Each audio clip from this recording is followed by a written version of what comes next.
Sir Ratan Tata के बाद अब उनके करीबी दोस्त का भी निधन हो गया। सोचकर ही डर लगता है कोई अपना अगर बिछड़ जाए तो। पर ये तो सच में हो गया शांतनु नायडू के साथ, जिसे वो अपनी जान से ज़्यादा मानने वाले सर रतन टाटा जब छोड़कर चले गए। तब यूथ रतन टाटा ने बताया था कि उनके दोस्त बहुत कम हैं, लेकिन एक खबर ये थी कि सर रतन टाटा का एक दोस्त इस दुनिया में नहीं रहा। उसके बाद शांतनु से संपर्क किया गया तो सबके होश उड़ गए और जो सच पता लगा वो डरा देने वाला है। न जाने पैसों के लिए लोग क्या क्या करते हैं।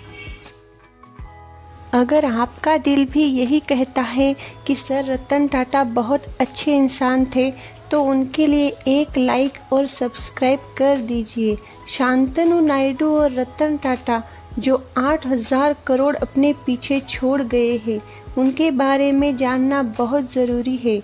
हम सर रतन टाटा के उत्तराधिकारी के बारे में बात नहीं कर रहे, क्योंकि उनका उत्तराधिकारी चुना गया है। हम बात करेंगे शांतनु नायडू, जो कि रतन टाटा जी के बहुत करीबी दोस्त रह चुके हैं। शांतनु नायडू और रतन टाटा की दोस्ती की शुरुआत कुत्तों की वजह से शुरू हुई। वे दोनों पशु प्रेमी हैं। इसी कारण सर रतन टाटा शांतनु नायडू के विचार और सोच समझ से बहुत मिलती थी। इसी कारण कभी उनकी दोस्ती में एज मायने नहीं रखती थी।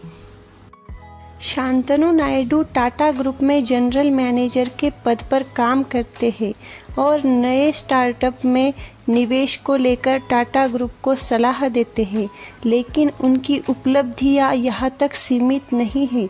वह एक लेखक भी है। उनकी सैलरी के बारे में कोई ठोस सबूत नहीं है, लेकिन उनकी कुल संपत्ति 5 से 6 करोड़ रुपए बताई जाती है।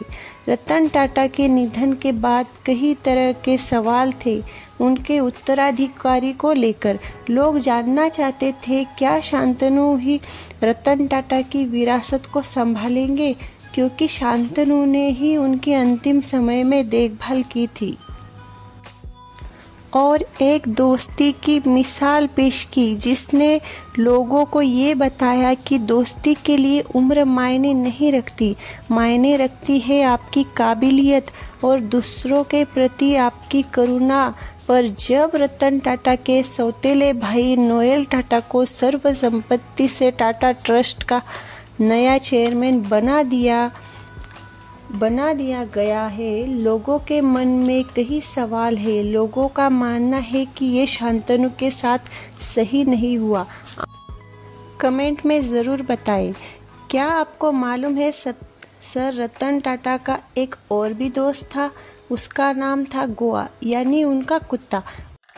उसके बारे में एक ऐसी खबर सामने आई, सुनने के बाद तो पहले सभी लोग घबरा गए, लेकिन बाद में उसका सच सामने आया।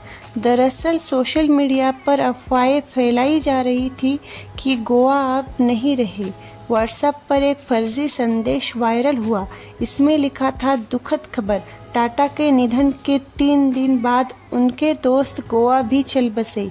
इंस्पेक्टर सुधीर को जब गोवा के बारे में पता चला व्हाट्सएप पर, तो उन्होंने इसकी सच्चाई जानने के लिए रतन टाटा के दोस्त शांतनु नायडू से संपर्क किया। उन्होंने कुत्ते की कुशलता की पुष्टि की। सुधीर के पूछने पर शांतनु ने जवाब दिया, गोवा बिल्कुल ठीक है, चिंता न करें, फेक न्यूज़ है।